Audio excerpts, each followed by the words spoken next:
Good luck. Okay. I'm calling to order the Eureka Springs Hospital Commission's regular meeting on April 19th, 2021 at 6 o'clock p.m. We'll go through a roll call. I'm here, Ty Burden. Jean Reed, Secretary. Ken Turner, Treasurer. Angie Shaw, Eureka Springs Hospital CEO. Brent C., Eureka Springs Hospital CFO. Barbara Dix. Leva Murphy. April Griffith. Okay, so we definitely have quorum. Everyone who's active on the commission is here.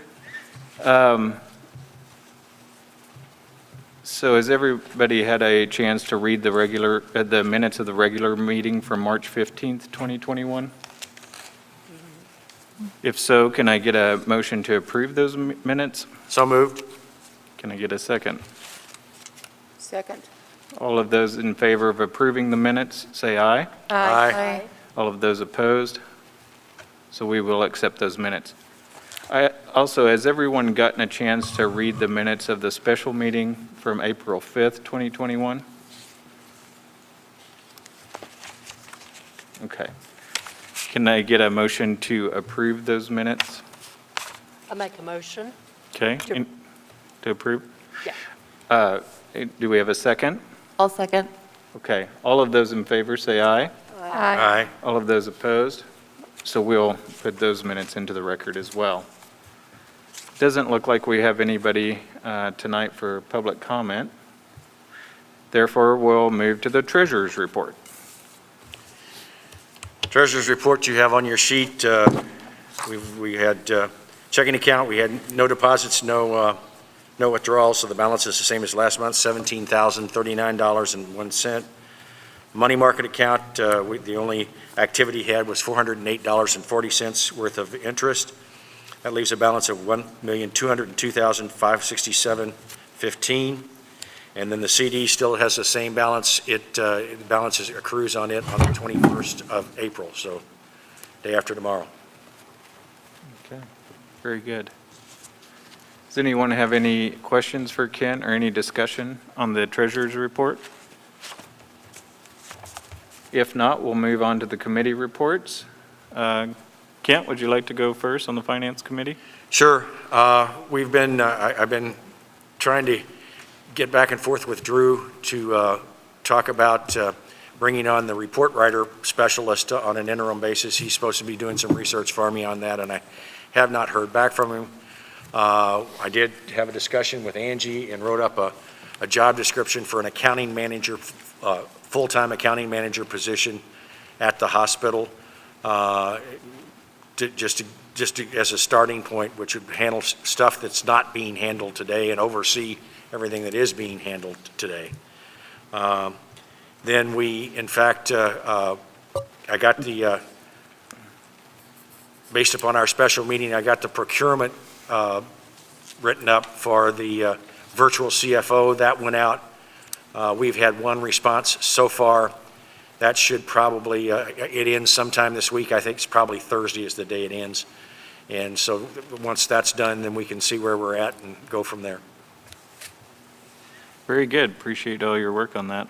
Operations? I'm going to defer to Angie since she knows. Yeah. Okay, well, we'll wait for the CEO report for that. And marketing, Leva, as the new person in charge of marketing. I met with Kat, and we discussed several different ideas. Most of them involve money, so I'll have to have a meeting with Angie and run that past her to see if we can get a budget outline. Okay. One of her goals is to have a table at the Holiday Island Fire Department golf tournament. Okay. So she'll be able to host 4 golfers, so if any of you golf and want to participate, that'd be, I'm sure she would find a spot for you. She needs a table banner for that. We're in the process of determining a new logo and a new slogan or motto. And the downside of that is that it would mean changing all of the letterhead, all of the envelopes, the signs outside. We'd have to adjust the business cards, the website, and badges. But it gives us an opportunity to put a new spin on everything and, maybe put our branding where we need it changed. One of the things that she would like to see are like welcome packets for the hospital patients. And we really need to replace the yellowed emergency room sign. That's a big deal. She's going to try to do lunch and learns virtually through the radio station. And she talked about how she needs a need for a discretionary fund so that she could wine and dine some locals and CEOs in other hospitals and maintain some of those professional relationships. So, Okay. All right, very good. Does anybody have any questions or any discussion for Leva on the marketing committee? Your marketing's beginning to work. I got stopped the other day by somebody that I know and telling me that their husband had to be in Eureka Springs Hospital, and she had swore she would never take him there, and she said, I have completely changed my opinion of Eureka Springs Hospital. So we need to capitalize on that kind of stuff too. I assured her that I had very little, if anything at all, to do with it, but I would make sure that it got reported back. But when we have members of the community that are making good saying things about it, we probably should figure out a way to get that highlighted. Yeah. Yeah. Yeah, and I guess that is a good segue to the Quad C committee. I'll just reiterate some of the things I'm hearing out of the compliance and customer satisfaction surveys. It's just always remarkably good. I mean, we get 20 to 30 comments, I would say, about a week's period of time that are very positive about the hospital and how much the hospital means to our patients. And actually very, very few complaints. And every one of those complaints, Angie has been calling and trying to figure out what we can do to fix any problems that anyone's having at the hospital. Also, with the Quad C report, we're working on time tracking for the cost report, and we're also starting to follow up more and more on the compliance following the COVID grants. We've had word that from some other hospitals that they are starting to come around to look at the COVID grants and just see what we spent the money on. So we're trying to get that all together in a spreadsheet fashion. Hopefully I'm not stepping on your report here, but in order to be prepared in case someone shows up, that we're able to give them all that data and let them know what we spend our COVID money on, which was on a lot of things concerning COVID. And I think that's about it. I won't go too much further with the Quad C report, as it's probably mostly in Angie's report. Does anybody have any questions or discussions for me on the Quad C committee? If not, we'll move on to Angie with the CEO report. Okay. Just had a few things to go over. Figured I'd give you an updated status on our COVID-19. Of course, our PPE supply has been good for a while now. We currently have a little over 1,000 doses of Pfizer vaccine in-house and available for the community and staff. We received a frozen shipment of Pfizer approximately 2 weeks ago, so it has been stored in our negative 80-degree freezer. It's doing fine. We've been scheduling vaccine clinics on a weekly basis. We've seen over the last week or so the need for vaccine to drop. However, they did open up the Pfizer vaccine to age 16 and above, and so we've had several in that age group call and schedule, or parents call and schedule. So I believe they actually sent Pfizer to the CDC and to the FDA to be approved for age 12 and up, and we're currently waiting to see if that's going to be approved or not. If so, I have a feeling that we're going to see a need for those vaccines as well. Last week, actually it was a week ago, this past Friday, we joined forces with the Echo Clinic and administered Pfizer vaccine at the high school. to 16 and 18-year-olds. So that was a good community outreach for us. And as of to date, we have given 1,725 immunizations in the community. Very good. So,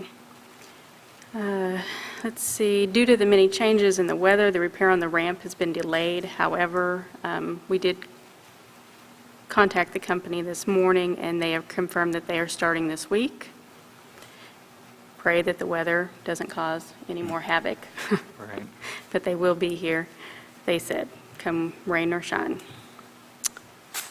In preparing for that, I've reached out, of course, to our local EMS providers, and they are willing to help us get patients to landing zones off-site since our helipad will be in the construction zone. This afternoon, we actually had a meeting with ARIVAC about providing their membership program to our staff as a staff benefit. We give them a contracted rate if they want to do that. And that will also be anyone who has anything to do with the hospital, so that can go out to the commission as well if you want to look into that. They'll be getting with us here in the next week or so to kind of start setting that up. It's been about 4 years since we've had that process before in-house, so I think it's a valuable asset if our staff wants it. And we did finalize a contract with a CRNA to cover procedures in our surgical department. They actually did their first procedure day with us the end of March, and it went well. Patients really liked having that access to them. And one thing I've noticed now that we do have a CRNA, our endoscopy procedures are increasing. So we had several that day, and our next day is even more than that. So I think that'll continue to grow as they realize we have that service to offer. And I think that's about it that I have right now. Okay. Any questions for me? When you give the vaccine counts, is that individual vaccinations, or is that, since you have to get 2, is that just, that's 1 and 2? That is 1 and 2 1 and 2. total. Just curious, because Yes. Yes, that is 1 and 2. There have been several that have actually gotten their vaccine elsewhere, and they'll be in town or they were traveling, so they'll come here and get our second. And there's been several that we've given their first, and then they went back to their home states or were gone during their time of their second and have gotten it elsewhere also. So, and we've not had any of the Johnson & Johnson, in case you're wondering. It's always been Pfizer and Moderna. Okay, any more questions? Yeah. Yeah. You had some major vent work done too recently, didn't you? We did, actually, yes. Just saw them working there. Yes, over our ER, they were replacing vent for the AC heaters. Good. It looked like a rather major operation. Island Airco usually works with one person, and anytime they have 4 or 5 there, I know it's a fairly big deal. Yes. Yeah, I think that was just last week, actually. Yeah. Okay. Well, if there are no further questions, then we'll move on to Brent with our CFO report. Okay, if everyone could go to page 2 of the handout that I've put in front of you. The same information I emailed you a couple of weeks ago. So if you look at top-line revenues in March, $558,000, that was up 9.8% from the previous month in February. We're seeing good growth. We had a drop-off from November to December last year, if you'll remember, but since December, we've started picking up again. So we've had pretty good growth from $494 in January. Now we're at $558. And once again, this is a cash basis, so these are actual collections. So this is money we've received. When you look at the expense side, expenses were up 5.9% for the month. It's always good when expenses grow at a lower rate than your revenue growth. So in that sense, it's good. It's still probably not where we would like it to be. There were a couple of categories that I'll highlight where we saw some numbers that kind of jumped out this month. The assessment fees expense, there was an $18,500 payment to Arkansas Department of Human Services that hit in March that caused that number to jump up. If you then go down to health insurance, we had a $22,000 of expenses there, and $20,982 of that was a payment to Municipal Health Benefit Fund. Attorney fees were up in the month at $4,228. And those are really the only categories where we saw increases over the previous month that were material amounts. One area that we did see a drop, if you look down at repairs and maintenance, if you remember in January, we had a pretty high number, over 17,000. That dropped to 3,400 in February and now 2,100 in March. Of course, that's one that not really controllable, but at least we're seeing lower lower expenses for a couple of months there. If you go to the next page, page 3, this just shows graphically where we're at. You can see we're trending still disbursements higher than receipts. We'd like to get that reversed a bit, so we're still at a negative cash flow for the month and most months other than November of last year, but we are trending really close. And then if you go to the next page, page 4, the result of that is that our cash balance continues to drop. It's been dropping about 5% per month for the past few months. And so once we can get those receipts coming in higher than expenses, we can hopefully get that turned around and get our cash balance either flat or growing. Page 5 shows the billings for the month. We're seeing a really good trend here. January was 730,000 up to 817 in February and 971,000 in March. So we're trending back. At the end of last year, we had 3 months in a row above $1 million, but then really dropped off in January. So it's good to see that number pick back up. I'm also now showing the comparison to last year, the same month in the last year, and you can see the trend's really good. From 5.1% in January above to 14.7% above in February, and then March 49.5% above. I'm sure there's some COVID impact we're starting to see there, but overall year to date, we're up 22.5% on billings versus the first 3 months last year. Page 6 just shows that graphically as well, and this is for the year. And so the top line is the total revenues, and then the next line is outpatient, the bottom line is inpatient. And then finally, page 7, we'll start showing the trend of 2021 versus 2020. So you can see 2021 from the numbers we just read off graphically, you can see that we're really trending up now in 2021 compared to the previous year. Any questions?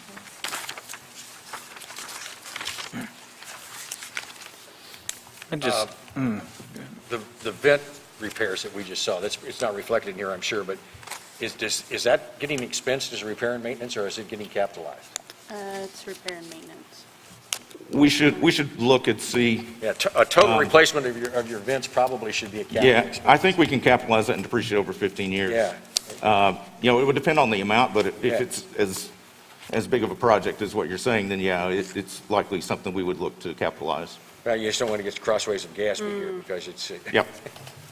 Yeah, definitely. I'll take a look at that and make sure it gets booked correctly. Yeah. And also the ramp, can that be? That's Yeah, absolutely. That's definitely capital. Yeah, no doubt. No way around that. I just wanted to make one comment. Sometimes when we look at these numbers, just going from month to month, because we are a critical access hospital and cost-based, it might be just a little bit misleading, to the public to just think about it as like a small business or a shop where we're just trying to get our revenues greater than our expenses.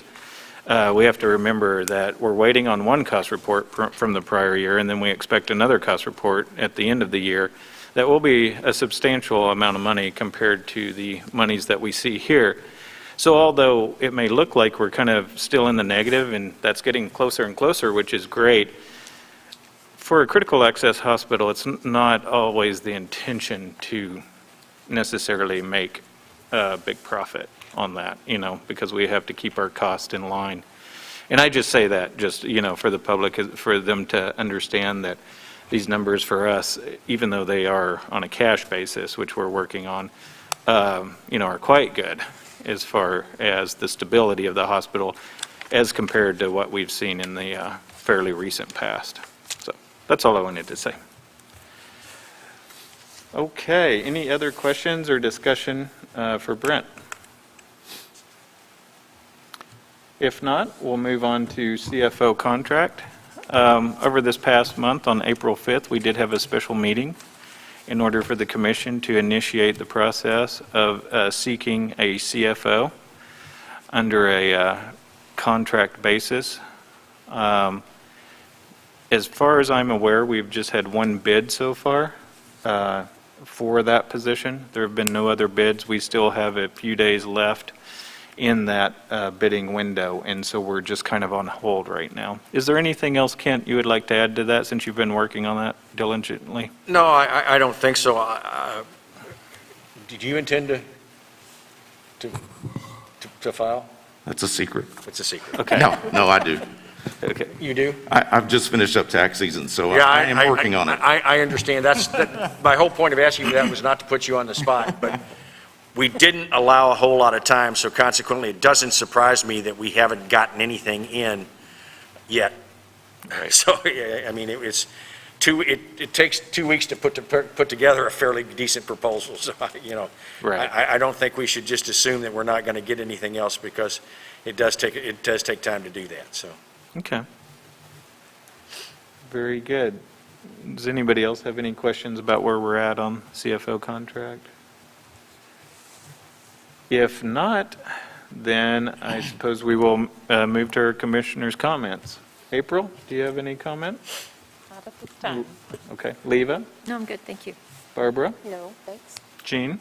I do have an announcement to make, which is that this will be my last meeting because I, for personal reasons, need to resign and will complete my duties in terms of completing the meeting minutes and so forth, but just some pressing things outside of this that I need to attend to, so regrettably, I do need to resign. Oh, So, I'm very sorry to hear that. We really Yeah. appreciate having you on the commission. Yeah. It's been a big help. I still hope to be able to volunteer from time to time, help with vaccines or whatever else, Oh, yeah. those kind of things, because I am a nurse and I still like to be able to help out. So I've got Absolutely. your number. You've got me. That would be great. Yeah. So I will put it in writing to the mayor and Kim, and I'll copy you on that as well. So, but I've enjoyed my time. It's been an education. I've never been on a commission before, so I've enjoyed the process and learned a lot, but I need to do what I need to do. Sure, I understand. Well, we've really liked having you. We Yeah. appreciate your time. Thank you. And energy. Kent, any comment? No. All right. Well, I've got a couple of brief comments. First, I want to thank Angie Shaw for her devotion and her leadership in these first few days as CEO. Finances continue to improve, and much of the old business of the hospital is being settled, and we are leading towards a much better and more secure future at the hospital. I've been very impressed and very happy so far with the performance that Angie has given us. Second, I would also like to thank City Council for extending the mask mandate, although the gesture may only be symbolic in nature. Right now is the time that we decide if we're going to have another wave of COVID-19 or not. Many of our visitors in the next few months will undoubtedly bring new variants of the coronavirus virus to our town. We only have a few tools to fight COVID-19. We have the mask, we have vaccinations, which, as Angie mentioned, is available at the hospital to anyone 16 and over, and then we have lockdown, which is what no one wants. Masks and vaccinations are a small price to pay to keep our city vibrant and healthy. So I plead with everyone, please get a vaccination and continue to wear your mask. Thank you. Can I get a motion to adjourn? So moved. Second. All of those in favor say aye. Aye. Very good. That was. No, that's not. 6:24. Not me.